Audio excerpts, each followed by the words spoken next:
Hey guys, in this video I will show you how to change header theme color in Shopify Dawn theme.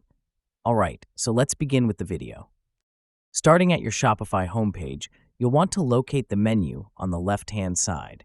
Look for the option labeled Online Store and click on it.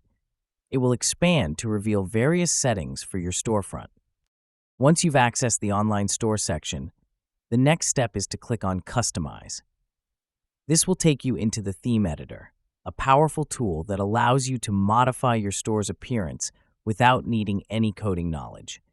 Now, focus your attention on the left side of the theme editor. Find the section specifically labeled Header and click on it to open up a range of settings meant for modifying your header's design.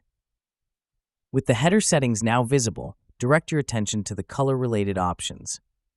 Look for a tab or menu labeled Color or Color Scheme. This is where the magic happens. You'll notice a variety of color options available to pick from. Here, you can choose a color palette that complements your brand's colors or simply something that catches your eye. Once you've settled on the perfect shade, the final step is to save your work. Locate the Save button at the top right corner of the theme editor and click it.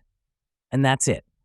So that is how you can change header theme color in Shopify Dawn theme. So that's all for this video. Thanks.